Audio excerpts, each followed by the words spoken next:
오늘 룻기 10번째 시간인데요. 룻기 3장 14절로 18절의 말씀 한 절씩 교독하겠습니다. 이제 룻기 2주 지나면 제가 다시금 신약으로 넘어가겠는데요. 오늘 룻기 10번째 룻기 3장 14절로 18절의 말씀 한 절씩 교독하도록 하겠습니다. 제가 먼저 14절 읽겠습니다.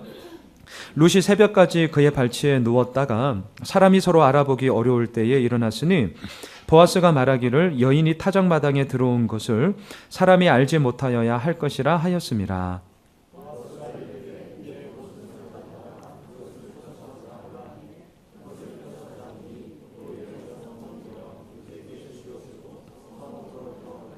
룻이 시어머니에게 가니 그가 이르되 내 딸아 어떻게 되었느냐 하니 룻이 그 사람이 자기에게 행한 것을 다 알리고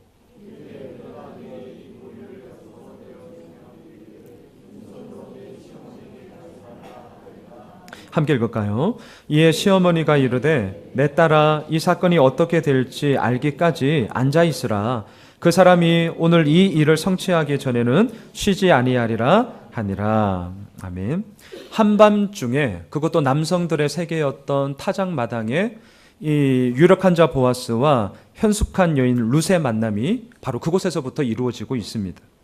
지난주 우리가 살펴보았지만 룻의 태도는 상당히 적극적이었고요. 아주 이렇게 하여튼 적극성을 띠고 있었습니다. 세 가지를 말했죠. 첫째, 나는 당신의 여종 룻입니다. 여기서 말하는 여종은 정식 결혼 관계에 있었던 부인 또는 첩을 의미하는 단어였죠. 두 번째, 당신의 옷자락을 펴 당신의 여종을 덮으소서. 여기서 옷자락은 날개라는 뜻이었죠. 보아스는 하나님의 날개가 너의 삶 가운데 덮여지기를 원한다라고 2장에서 축복했지만 이 룻은 그 날개라는 단어를 붙잡아서 그 하나님의 날개 역할을 이제는 당신이 나에게 해주셔야 됩니다 라는 프로포즈로 이 보아스에게 얘기를 했습니다. 세 번째, 당신은 기업 물을 자입니다. 그 날개 역할이 정확하게 무엇을 의미하는지를 얘기했습니다. 룻의 이러한 행동에 대해서 보아스의 반응은 무엇이었습니까? 마치 어떤 한 여인의 무례한 요청이나 아니면 막무가내로 들이대는 그런 프로포즈가 아니라 자신을 향한 한 젊은 여인의 인애, 헤세드로 해석을 하였죠. 여러분, 인애라는 뜻, 헤세드라는 뜻이 무엇입니까? 그렇게 할 의무가 없어요. 그렇게 안 해도 돼요. 그럼에도 불구하고 자발적으로 기꺼이 그렇게 하는 것, 이것이 바로 인애, 헤세드의 의미 아니겠습니까? 그래서 보아스는 이 룻의 프로포즈를 듣고 이렇게 대답을 했었죠. 여호와께서 살아계심을 두고 맹세하노니 내가 기업 물을 자의 책임을 반드시 이행할 것이다 라고 얘기를 했습니다. 자, 이렇게 한밤중에 시작된 유력한 자 보아스와 현숙한 여인 룻의 만남은 오늘 본문을 보면 새벽까지 이어지고 있습니다. 오늘 본문 14절을 다시 한번 읽도록 하겠습니다. 오늘 본문 14절입니다. 함께 읽습니다. 룻이 새벽까지 그의 발치에 누웠다가 사람이 서로 알아보기 어려울 때에 일어났으니 보아스가 말하기를 여인이 타작마당에 들어온 것을 사람이 알지 못하여야 할 것이라 하였습니다. 두 번 강조되는 말이 있습니다. 오늘 14절에 보시면 사람들이 알면 안 된다라는 말이 두 번 반복되고 있습니다. 여러분, 지금 보아스와 룻의 행동이 잘못된 것입니까? 아니요, 잘못된 것 아닙니다. 하지만 아무리 잘못된 것이 아니라 할지라도 사람들이 알게 되면 공연한 의심을 살 수 있는 충분한 행동이었죠. 한번 생각해 보십시오. 한밤중에 그것도 남들 모르게 타작마당에 몰래 숨어 들어와서 남자와 여자가 밤을 지새웠다. 자, 이 사실을 다른 사람들이 알게 되었다. 자, 그러면 이 상황 가운데 사람들이 뭐라고 얘기할까요? 충분히 이러쿵 저러쿵 이제 이야기를 할 수 있는 여지가 지금 이 현장 가운데 있는 것 아니겠습니까? 사람들의 입방아에 오르다 보면 우리가 늘 경험하는 거지만 말이 붙게 됩니다. 그리고 어떻습니까? 이 말이 붙고 그러다 보면 나중에는 원래 하고자 했던 진의는 사라지고 엉뚱한 이야기가 와전되어 사실처럼 회자되는 경우가 얼마나 많이 있습니까? 이렇게 우리가 경험하고 있는 그런 삶의 이야기죠. 보아스는 이러한 소위 오해의 함정에 빠지지 않기 위하여서 지금 나오미에게 얘기하고 있죠. 괜한 구설수에 휘말리지 않기 위해서 빨리 타작마당을 떠나라 라고 얘기하고 있습니다. 여러분, 저는 이 말씀을 좀 묵상하면서 이게 참 보아스의 지혜로움이다 라는 생각을 하게 되었습니다.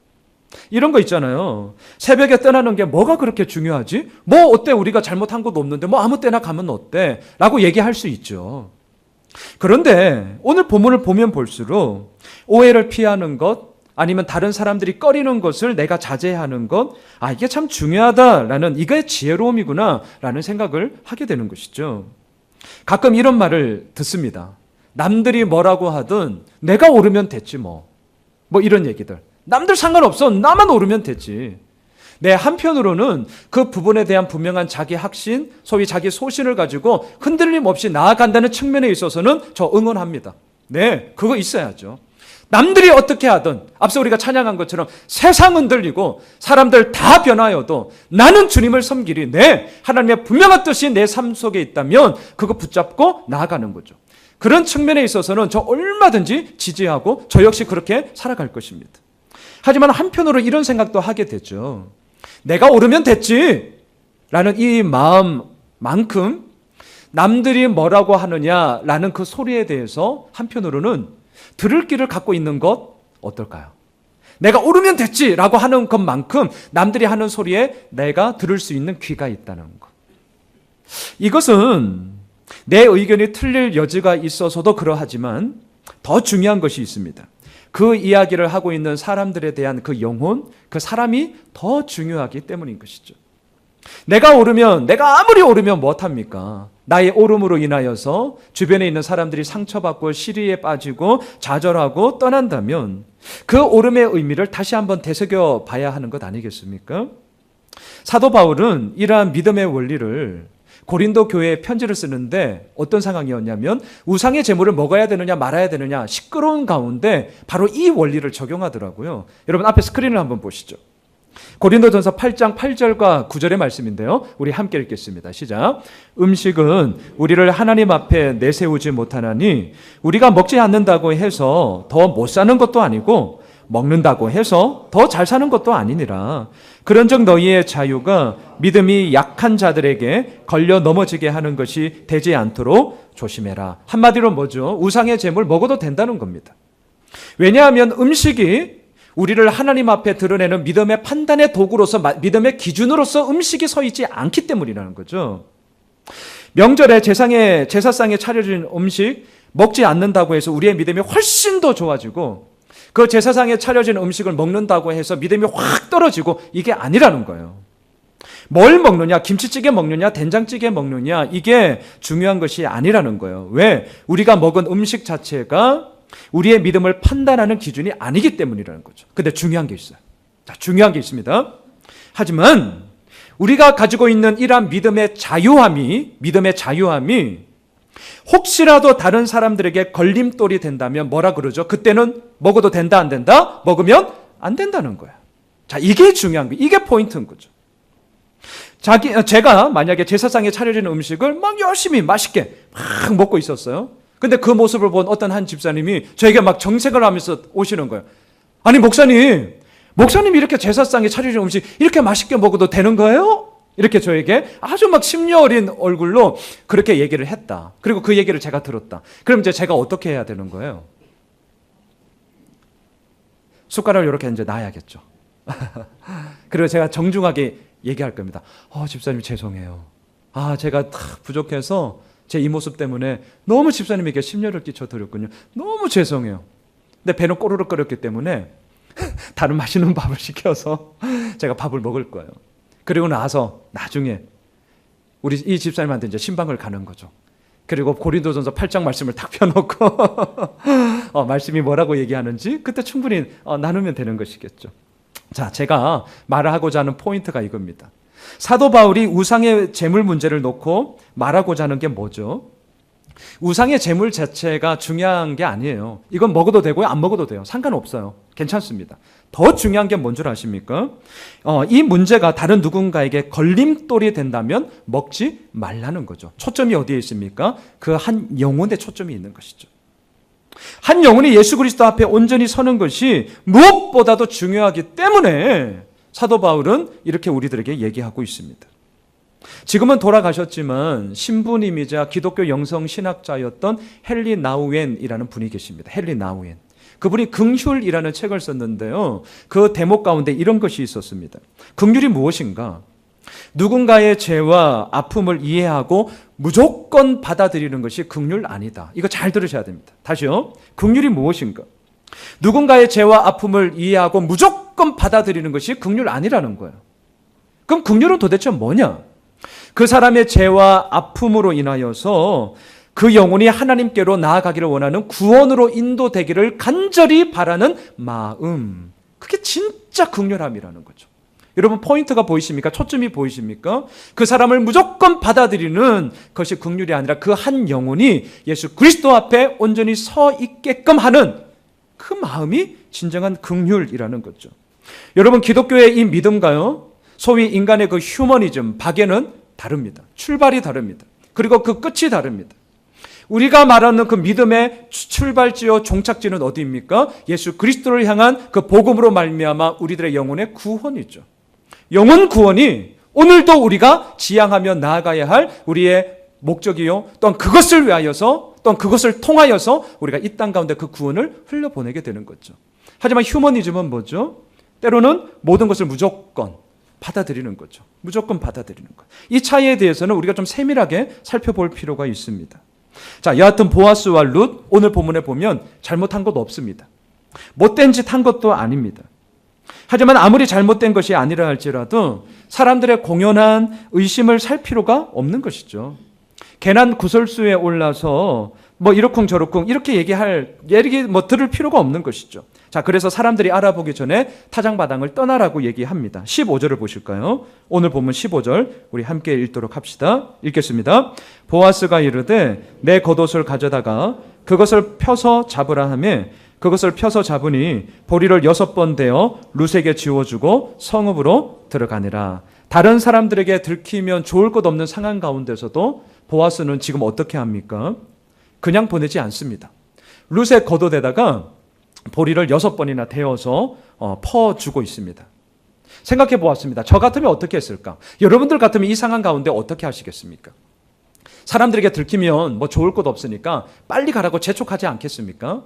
그리고 이 룻에게 더 많은 것을 주고 싶은 마음이 정말 있다면 지금 말고 나중에, 그리고 뭐 종들을 통해서 더 많이 후원해 줄 수도 있는 것 아니겠습니까? 자, 그런데 보아스는 이 와중에 보리를 6번이나 대어서 이 룻에게 주더라는 거죠. 왜 그냥 보내지 않고 룻에게 주었을까? 이 생각을 한번 해보았습니다. 두 가지의 이유가 있습니다. 첫 번째는 룻에게 타당한 이유를 주기 위해서더라고요. 자, 이게 무슨 말이냐? 이런 거죠.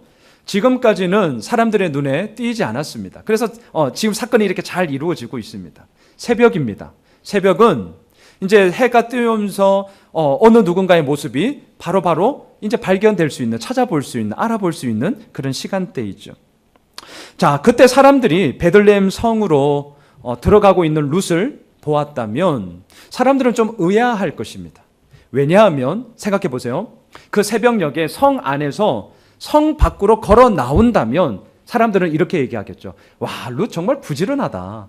이렇게 이른 새벽에 다른 밭에 가서 이제 이삭을 줍기 위해서 이렇게 빨리 일을 하나? 이렇게 얘기하겠죠. 근데 방향이 지금 반대잖아요. 성 밖에서 새벽에 그것도 성 안으로 들어오고 있습니다. 사람들은 얘기하겠죠. 아니, 도대체 무슨 일을 하다가 이 새벽녘에 이제 들어와? 더군다나 지난밤 룻이 어떻게 하고 갔습니까? 목욕했죠. 기름을 발랐죠. 그리고 의복을 입었습니다.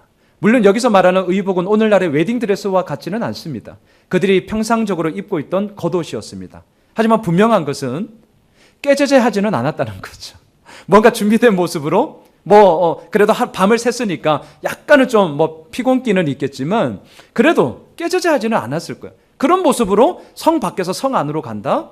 사람들의 의구심을 충분히 살 수 있는 일 아니었겠습니까? 자, 그런데 바로 그 상황을 보아스는 알았기 때문에 뭐합니까? 겉옷에다가 보리를 6번이나 퍼서 짊어지고 가게 한다는 거죠. 이유가 뭐예요? 사람들은 얘기할 겁니다. 와, 룻 밤새 이렇게 일해서 와, 저렇게 이삭을 주었구나 라고 얘기를 하게 되는 것이겠죠.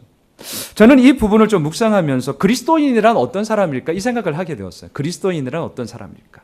물론 많은 이야기를 할 수 있겠지만 오늘 이 말을 좀 빗댄다면 누군가에게 타당한 이유를 줄 수 있는 사람, 누군가의 어려움이 있다면 우리들의 어깨를 빌려줘서 그 사람에게 디딤돌이 되어줄 수 있는 사람, 그것이 그리스도인으로서 또한 우리가 가져야 할 삶의 태도가 아닌가라는 생각을 하게 됩니다. 두 번째, 왜 보리를 주었을까? 그것은 보아스가 학답했던 그것에 대한 증거죠. 증거, 물증으로 이 보리를 주었습니다. 한밤중에 이루어진 나오미의 무모한 계획, 또한 룻의 무모한 순종은 보아스의 마음을 움직였습니다. 어떻게 움직였나요? 여호와께서 살아계심을 두고 내가 맹세하는데 기업 물음을 내가 반드시 이행할 거다. 정말 이거 내가 반드시 할 거다 라고 얘기를 했습니다. 근데 이거는 말로 하는 약속이잖아요. 이 말로 하는 약속에 물증을 대했는데 그것이 바로 오늘 본문에 보리 6번을 더 대어서 주는 것이었습니다. 저는 우리말 성경에 대어라고 번역되어 있잖아요. 대어. 그러니까 저는 뭐 도시 배경이어서 대어라는 말이 잘 안 들어오더라고요. 그래서 원어를 보니까 이런 뜻이더라고요. 곡식을 재어서 나누다. 그러니까 아마도 바가지처럼 뭔가 그 당시에 쓰던 도량형의 그런 바가지가 있었던 것 같아요. 그것을 6번 이렇게 퍼서 이제 룻에게 보리를 준 것이죠. 왜 6번이냐? 특별한 의미 없어요. 깊은 의미를 가지지 마세요. 이런 거죠. 보아스의 마음이야 6번 뿐이겠습니까? 줄 수 있으면 훨씬 더 많이 줄 수 있죠. 하지만 룻은 힘센 천하장사가 아니라는 것을 아십시오.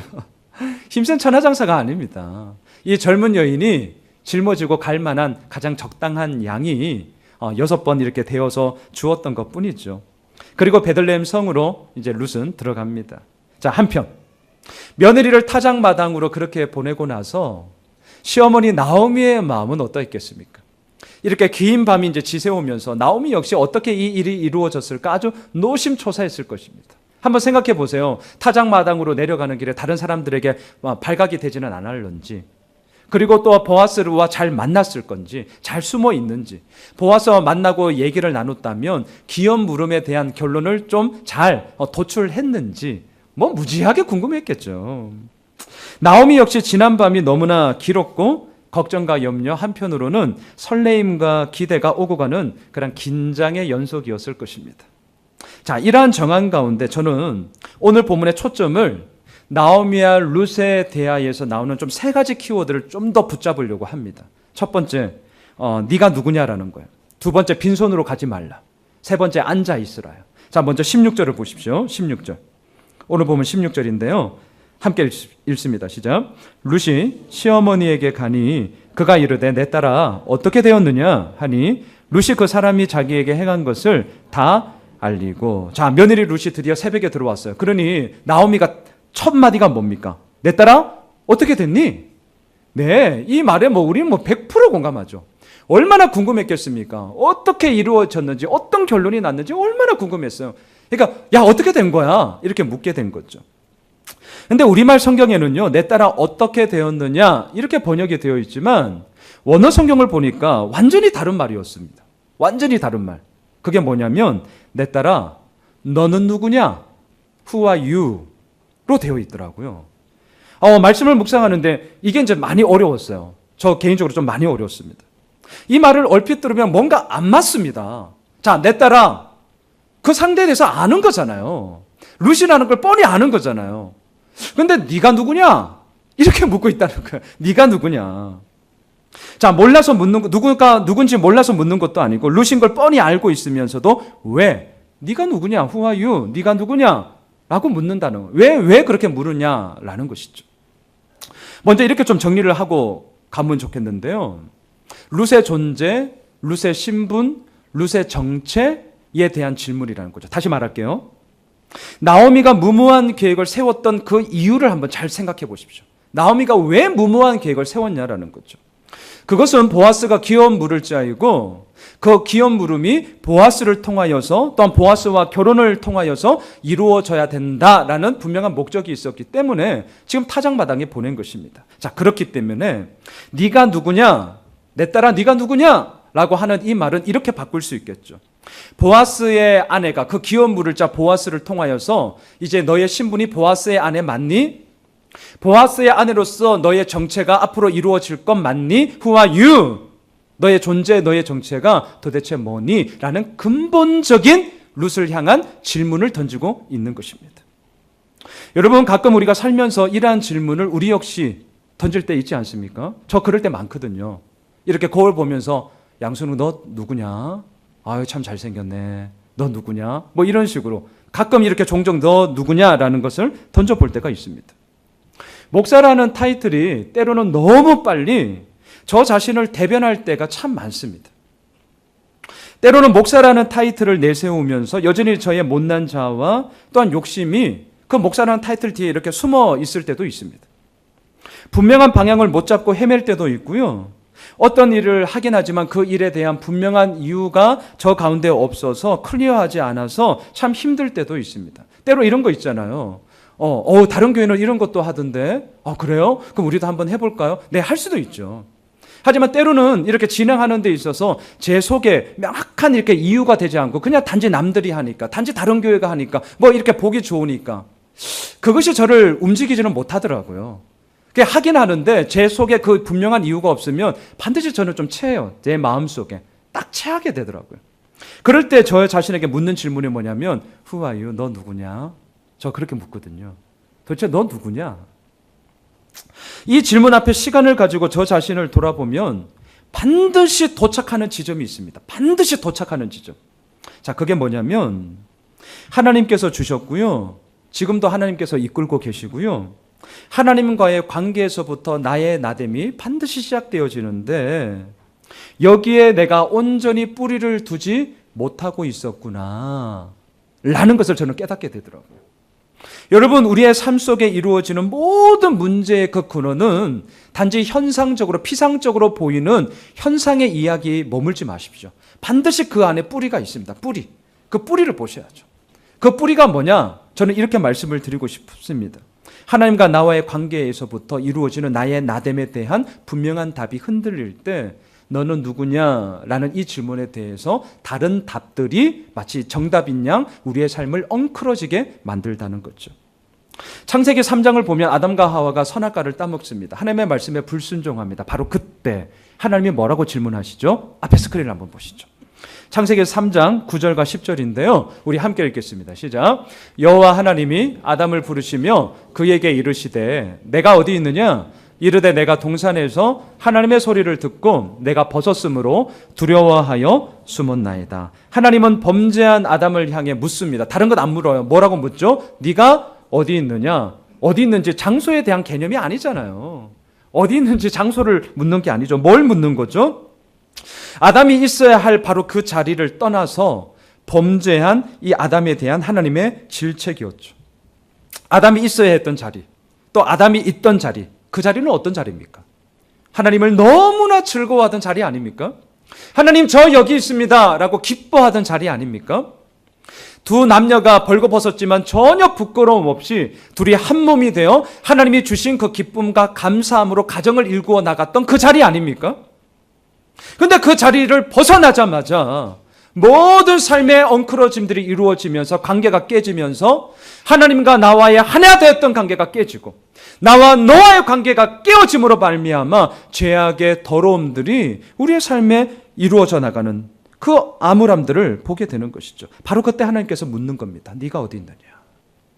네가 어디 있느냐? 아담은 이 질문에 대해서 자신의 범죄함을 돌아봐야 됐죠. 그리고 회개해야죠. 하지만 아담은 어떻게 합니까? 하나님을 두려워는 했어요. 하지만 그 두려움은 경외함이 아니라 자신에게 징벌만 하고자 하는 무서운 하나님으로서 그가 왜곡을 하였고 결국 자신의 범죄를 하와는 뱀에게 책임을 전가하게 됩니다. 자, 이게 무엇입니까? 있어야 할 자리를 떠난 인간의 무너짐, 있어야 할 자리를 떠난 인간의 제약됨, 있어야 할 자리를 떠난 영적인 무능함을 우리들에게 말하고 있는 것이죠. 사랑하는 성도 여러분, 네가 누구냐? 루사 네가 누구냐? 네가 어디에 있느냐? 하나님과의 관계 속에서 이 질문은 계속되어야 합니다. 그리고 이 질문이 계속될수록 우리가 답할 수 있는 것이 무엇일까? 앞에 스크린을 보시죠. 저는 이거라고 생각하거든요. 사도행전 11장 우리 17절 말씀 읽겠습니다. 시작. 그런즉 하나님이 우리가 주 예수 그리스도를 믿을 때에 주신 것과 같은 선물을 그들에게도 주셨으니 내가 누구이기에 하나님을 능히 맡겠느냐 하더라. 하나님은 오늘도 우리들에게 네가 누구냐라고 물으실 때 저는 답이 하나라고 생각해요.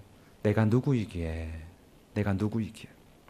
이 말씀은 이방인 고넬료에 대한 그 가정에 임한 성령의 역사하심에 대한 이 베드로의 증거 아니겠습니까? 내가 누구이기에 하나님을 능히 막을 수 있겠습니까?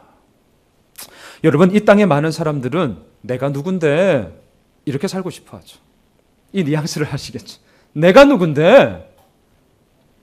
하지만 예수를 믿는 우리가 있어야 할 자리는 어디입니까? 내가 누구이기에 능히 하나님을 막을 수 있겠습니까? 내가 누구이기에. 우리는 알게 될 것입니다. 내가 누구이기에. 바로 여기에서부터 하나님의 이끄심, 하나님이 주시는 자유함, 하나님이 주시는 담대함, 그리고 예수님 한 분만으로 만족할 수 있는 삶이 바로 내가 누구이기에. 여기서부터 이루어 가신다는 것을 우리는 경험하게 될 것입니다. 바라기는 하나님과의 관계 속에서, 신뢰 속에서 오늘도 네가 누구냐? 라는 삶의 자리, 네가 어디에 있느냐? 삶의 자리를 묻는 그 하나님 앞에 내가 누구이기에?로 시작할 때 반드시 하나님의 역사하심이 우리들 삶 가운데 이루어질 줄 믿습니다. 두 번째 17절로 가보시죠. 이렇게 얘기를 합니다. 17절 같이 읽겠습니다. 시작. 이르되 그가 내게 이 보리를 6번 대어 주며 이르기를 빈손으로 내 시어머니에게 가지 말라 하더이다 하니라. 자, 빈손, 히브리어로 레캄이라는 단어입니다. 룻기에 보면 이 레캄, 이 비어있다라는 이 말을 제일 먼저 썼던 자는 누구냐? 나오미입니다. 앞에 다시 한번 스크린을 보실까요? 룻기 1장 21절인데요. 함께 읽겠습니다. 시작. 내가 풍족하게 나갔더니 여호와께서 내게 비어 돌아오게 하셨느니라. 여호와께서 나를 징벌하셨고 전능자가 나를 괴롭게 하셨거늘 너희가 어찌 나를 나오미나 부르느냐 하니라. 자, 나오미의 탄식과 한숨이 깊어도 너무 깊어요. 지금 보십시오. 너무 깊어요. 근데 우리가 여기서 놓치지 말아야 할 것이 있습니다. 왜 나오미의 탄식과 한숨이 이렇게 깊은가라는 거죠. 물론 이루어진 현상은 어떻죠? 사랑하는 남편이 죽었죠. 사랑하는 두 아들이 죽었으면 이것만큼 절망적이고 마음 아픈 거 어디에 있겠습니까? 너무나 희망했고 기대했던 것이 한숨에 다 완전히 꺾임으로 말미암아 그 절망적인 상황 가운데 이런 깊은 한숨과 정말 탄식은 이루어질 수밖에 없습니다. 하지만 더 오늘 이 본문을 자세히 보시면 왜 탄식과 한숨의 소리가 그렇게 큰가라는 근본적인 문제는 누가 다스리냐에 대한 다스림의 주체에 대한 오해가 있었기 때문입니다. 제가 이 부분은 이미 룻기 1장 이 본문을 통하여서 설교했던 적이 있는데 다시 한번 좀 상기하시면 좋겠습니다. 여러분, 풍족하게 나간 주체와 나의 삶을 비어 돌아오게 한 주체가 다르다는 것입니다. 이 룻에게 나오미는 말했습니다. 내가 풍족하게 나갔더니 이 말이 뭐죠? 내가 지금까지 열심히 살아왔고 내가 계획했고 내가 판단했고 내가 결정했고 내가 실행한 그 모든 것 가운데 풍족함이 있었다는 거죠. 그리고 지금 살고 있는 베들레헴에 흉년이 있기 때문에 내가 더 이 모든 것들을 끌고 더 잘 살아보고자 모압 땅에 갔다. 내가 풍족하게 나갔더니 이 말에 뭐만 있습니까? 나. 그동안 뭔가 성공했고 그동안 뭔가 이루어 놨던 나의 업적과 공로와 나의 열심과 또한 그 나름대로의 성과물 내가 풍족하게 나갔더니 이게 나오미의 인식 가운데 딱 자리 잡은 거죠. 근데 반면에 나를 비어 돌아오게 한 주체가 누구예요? 하나님이라는 거예요. 하나님. 아무것도 없는 텅 빈 삶이 되었는데 그렇게 만든 주체가 하나님이라는 거죠. 여러분, 우리가 계속해서 예레미야 말씀을 매일마다 큐티하고 있는데 이런 말들이 많이 나오죠. 보복과 회복. 이게 아주 중요한 키워드인데요. 여러분, 하나님의 보복하심은 그 상대를 향해서 너 죽어라 라고 멸망시키기 위함이 아니라 그러한 하나님의 징계를 통하여서 뭐죠? 회복시키고자 함이죠. 정신 차리고 다시금 살아있는 나를 향하여, 하나님을 향하여 너의 시선과 너의 마음을 고정시켜라. 하나님의 보복은 언제나 하나님의 회복의 모습으로 나타나는 것인데 하나님과의 관계가 어긋나 버린 사람들은 뭐만 얘기합니까? 하나님이 나를 이렇게 보복하셔. 이렇게 우리가 삶을 얘기하는 것 아닙니까? 그러니까 더 나가면 뭐합니까? 믿어도 별 수 없네. 자꾸 이런 얘기가 우리들 가운데 종종 회자되는 것을 보게 되는 것이죠. 지금 나오미가 이 찌그러진 인식, 왜곡된 인식으로 말미암아 삶의 피폐함이 이루어지고 있습니다. 잘 되면 내 탓, 안 되면 남 탓. 하나님과의 관계가 완전히 어긋났죠. 그러니 여기서 뭐가 나오겠습니까? 원망과 탄식, 깊은 한숨 소리밖에 없는 거죠. 자, 근데 중요한 게 있어요. 그랬던 나오미가, 자, 오늘 본문 룻기 3장 17절에서 그 상처와 아픔의 자리가 이제는 회복과 역전의 자리로 바뀌고 있다는 겁니다. 뭐라고 얘기하죠? 빈손으로 내 시어머니에게 가지 말라라는 이 말이 이제 나오미의 인식 가운데 어떻게 깊은 확신으로 이루어지는지를 우리들에게 보여주고 있습니다. 그 빈손이 채워지고 있어요. 빈손이 채워지고 있어. 저는 좀 의도적으로 이 부분을 좀 오랜 시간 좀 머물렀습니다. 묵상을 좀 많이 했습니다. 이 부분을 묵상하면서 하나님이 저에게 이렇게 좀 질문하는 것 같았습니다. 제 마음속에.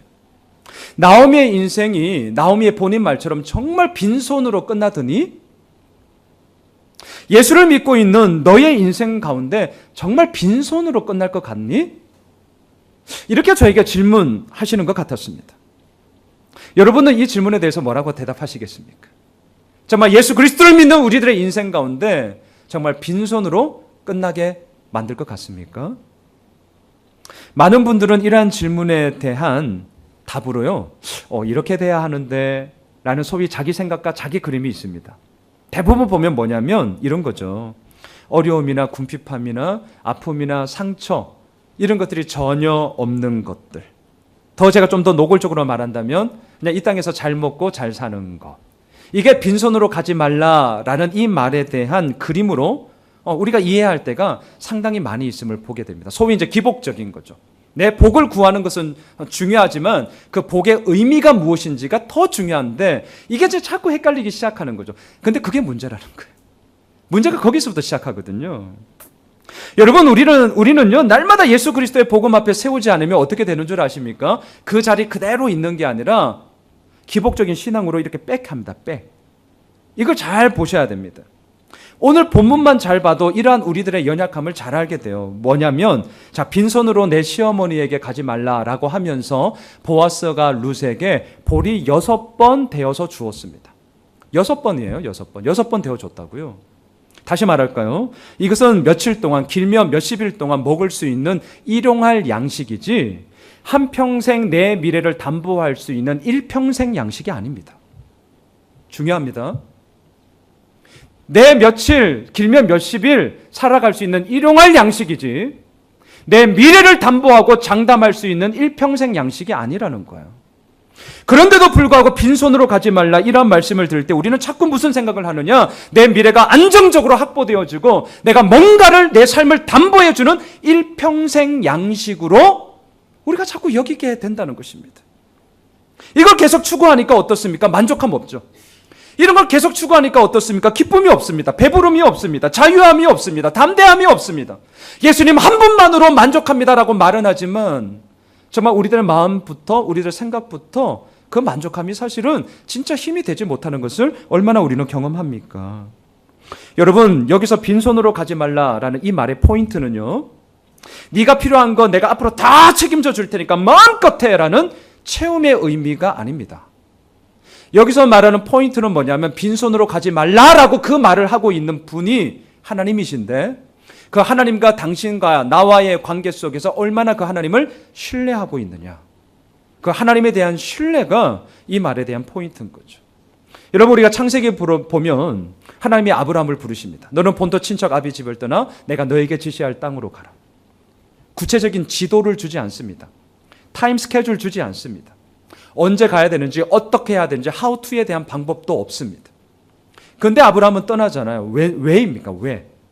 아브라함에게 분명하게 한 가지 분명한 것이 있었어요.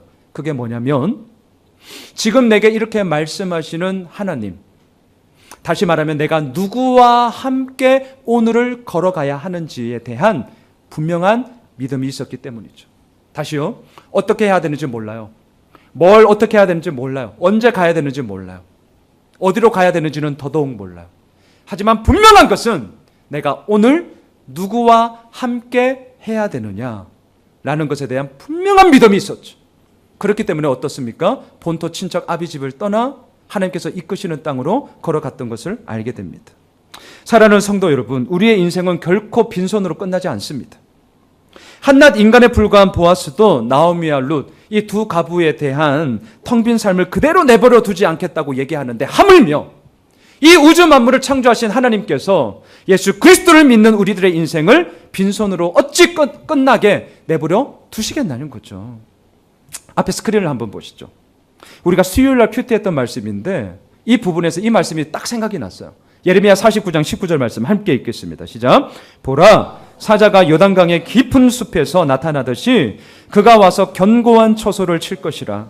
내가 즉시 그들을 거기에서 쫓아내고 택한 자를 내가 그 위에 세우리니 나와 같은 자 누구며 나와 더불어 다툴 자 누구며 내 앞에 설 목자가 누구냐. 에돔 족속을 향한 하나님의 맹렬한 심판인데요, 특별히 나라는 말을 무려 5번이나 하고 있죠. 왜 나라는 말을 의도적으로 5번이나 말합니까? 이유는 간단합니다. 하나님과의 관계에서 이 에돔 족속이 완전히 깨져버렸기 때문입니다. 나를 똑바로 보라는 거예요. 내가 어떤 분인지, 하나님이 어떠한 자인지를 너희들이 똑바로 보라는 거죠. 나는 이런 자다. 어떤 자입니까? 택한 자를 세우시는 분이고요. 어떤 자입니까? 제약된 자를 쫓아내시는 분입니다. 그러면서 말씀하시잖아요. 나와 같은 자 누구며 나와 다툴 자 누구며 내 앞에 설 목자가 누구냐? 아무도 없다는 것이죠. 네, 하나님은 그러한 분이십니다. 감히 우리가 다툴지 못하고요, 하나님과 같은 자 없고요, 하나님 앞에 설 목자가 없는 것이죠. 그 하나님께 모든 것을 맡긴다는 믿음의 고백으로 오늘 이렇게 예배를 드리고 있는 우리에게 하물며 하나님께서 어찌 빈손으로 내버려 둘 수 있겠냐라는 것이죠. 여러분 잊지 마십시오. 아무리 우리의 삶이 어렵다 하더라도 하나님을 믿는 자, 하나님과 함께 가는 자, 하나님의 말씀이 뚜렷이 우리들 삶 가운데 빛나는 자는 결코 무너지지 않을 줄 믿습니다. 세 번째, 오늘 18절 읽고 말씀 마무리하겠습니다. 함께 읽겠습니다. 이에 시어머니가 이르되 내 딸아 이 사건이 어떻게 될지 알기까지 앉아 있으라. 그 사람이 오늘 이 일을 성취하기 전에는 쉬지 아니하리라 하니라. 이것은 하나님의 보이지 않는 손길이 이 땅의 그 어느 것보다도 분명하고 선명하다라는 그 하나님에 대한 믿음의 전적인 고백이죠. 앉아 있으라. 아무 일도 하지 말고 그냥 멍 때리고 있어라, 이런 말 아니잖아요. 앉아 있으라 무엇입니까? 우리에게 주어진 몫에 대해서 최선을 다하는 거죠. 예, 열심을 다하는 거죠. 하지만 그 결과를 이루어 가시는 분은 하나님이시기에 하나님의 이끄심과 행하심이 어떻게 이루어지는지를 기다리며 기대하자. 이 말이 앉아 있으라 아니겠습니까? 근데 놀라운 것은 이 말을 지금 누가 하고 있는가? 나오미가 하고 있다는 게 놀라운 거예요. 이 말을 하고 있는 나오미가 놀랍다는 거예요. 자, 이전에 나오미는 어떠할까요? 앉아있지 못해요. 이전에 나오미는 앉아있지 못한다니까요. 이 사건의 진행이 어떻게 됐는지 미리 본인이 가서 알아봐야 되고요, 수사해야 되고, 또 판단해야 되고, 추이를 계산해서 기다려야 되는지 다른 행동을 해야 되는지 이렇게 했던 자가 나오미였습니다. 그게 지금까지 나오미가 살아온 삶의 패턴이었습니다. 내가 풍족하게 나갔더니, 예, 내가 생각하고 내가 판단하고 내가 계획하고 내가 실행하고 온통 자기 자신밖에 없었던 자가 나오미였다니까요. 근데 그러했던 나오미가 오늘 본문에서 뭐라고 얘기합니까? 내 딸아, 이 사건이 어떻게 될 때까지 될지 알기까지 앉아 있으라. 본인이 그동안 가장 못했던 바로 그것을 가장 결정적인 순간에 적용하고 있습니다. 이게 뭐죠? 이게 믿음이죠. 이게 믿음의 능력이죠. 정말 이 하나님과의 분명한 신뢰 관계가 없으면 할 수 없는 정말 이 믿음의 결단을 나오미가 지금 하고 있습니다. 영상을 하나 제가 보려고 합니다. 이전에 우리 교회 카톡방에 김보배 집사님이 올려주신 영상인데 KBS 스페셜 다큐로 방영했던 교회 오빠라는 영상입니다. 남편은 37살 대장암 사기 판정을 받았고요. 아내는 림프종 사기 판정을 받은 두 부부의 이야기인데요. 그 가운데 일부분 제가 좀 편집을 했습니다. 얼마나 살지 아무도 모릅니다. 또 어떻게 될지도 아무도 모릅니다. 하지만 이 분들이 어떠한 고백을 하고 있는지를 우리 영상을 통해서 함께 보도록 하겠습니다. 오주님 나를 이끄소서. 사실 제가 이제 암에 걸리고 나서 저는 제 능력을 다 잃은 것 같아요. 전부 다 이러세요. 제가 아니 이런 것이 좀 없어야 되는 거 아니냐, 하나님 열심히 믿고 이러는데 나가야 되냐, 어떻게 이렇게 남편이 암이지? 이렇게 젊은 나이에 어떻게 암이지? 어떻게 하나님 이런 일이 생기나요? 이제 결국에는 때밖에 쓸 수 없는 거예요. 왜 이렇게 하시냐고, 도대체 왜 이렇게 하시냐고. 이래서 하나님한테, 주님한테 좋은 부분이 뭐가 있습니까? 저도 그럴 때마다 하나님께 서운한 마음이 들 때는 있는데, 그때마다 하나님을 원망하지 않는 법이, 저는 나만의 손익계산서를 쓰거든요. 손익계산서. 공대생들은 항상 플러스 마이너스. 와닿네. 여태까지 내가 살아오면서 누렸던 은혜와 플러스 이득이죠. 그 다음에 내가 지금 뭐 느끼는 절망 이런 것들을 마이너스 해보면, 플러스 마이너스 해보면 항상 플러스예요. 그러니까 이제 지금 우리가 막 힘들어하고 원망하는 이유는 지금 내가 당한 이 고통의 현실에만 집착을 하고 있지만, 내 삶을 전체를 봤을 때 내가 받은 은혜들이랑 이런 걸 다 계산해 보면 감히 하나님께 원망을 할 수가 없다라는 게 이제 제 결론입니다. 네, 말씀을 이렇게 좀 정리하고자 합니다.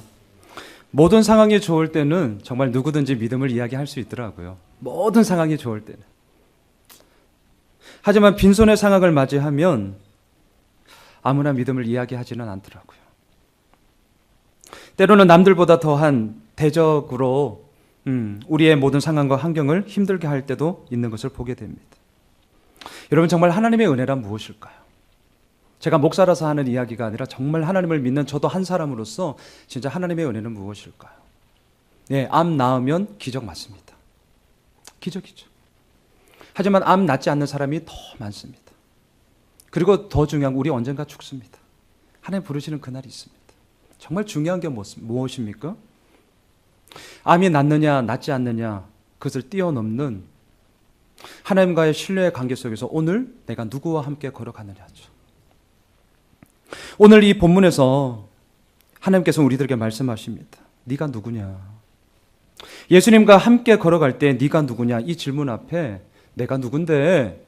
라는 이 마음이 아니라 내가 누구이기에, 내가 누구이기에, 이 마음으로 주님 앞에 엎드릴 수밖에 없습니다. 예수님과 함께 갈 때 빈손으로 가지 말라, 이 말이 와, 내가 하는 모든 일에 도깨비의 방망이처럼 뚝딱뚝딱 해주시는구나, 이게 아니라 하나님의 이끄심을 경험하는 통로로서 빈손으로 가지 말라라는 그 말씀이 우리들 삶 가운데 적실하게 이루어질 것입니다. 예수님과 함께 갈 때에 앉아있으라, 이 말은 우리의 게으름을 합리화하는 말이 아니라 하나님의 행하심을 기대하며 또한 경험하게 되어지는 놀라운 기회가 되는 것이죠. 사랑하는 성도 여러분, 앞으로 우리가 걸어가야 할 길, 저도 앞으로 나아가야 할 길 저 잘 모릅니다. 내일 저 모릅니다. 하지만 분명히 제가 아는 것 하나 있습니다. 오늘 지금 여기서 내가 누구와 함께 걸어가야 하는지는 저는 분명히 알고 있습니다. 오직 예수 그리스도이십니다. 정말 그 예수 그리스도와 함께 오늘 걸어가면, 제가 극단적으로 얘기하면 죽어도 하나님의 뜻에 이루어진 것이기에 하나님이 책임져 주십니다. 여러분, 우리의 믿음의 방향이 진짜 어디에 있는 것입니까? 우리의 믿음에 가고자 하는 길이 도대체 어디에 있는 것입니까? 룻기를 통하여서 단지 어떤 옛날 옛적의 한 가정의 이야기를 통하여서 복받았구나, 그게 아니라 오늘도 우리의 실종 가운데 네가 누구냐, 너 어디 있냐, 빈손으로 가지 말라, 앉아 있으라, 이렇게 계속해서 우리들에게 말씀하시고 우리를 이끄시는 그 하나님의 그 말씀하심이 도대체 어디에 있는지를 우리가 오늘도 함께 무릎을 꿇고 주님 앞에 초점을 맞추었으면 좋겠습니다. 바라기는 오늘도 우리를 생명의 길로 인도하시는 예수님과 함께 동행합시다. 그래야 할 때 하나님께서 이루어 가시는 그 놀라운 일들이 우리의 삶을 통하여 계속해서 펼쳐져 갈 줄 믿습니다.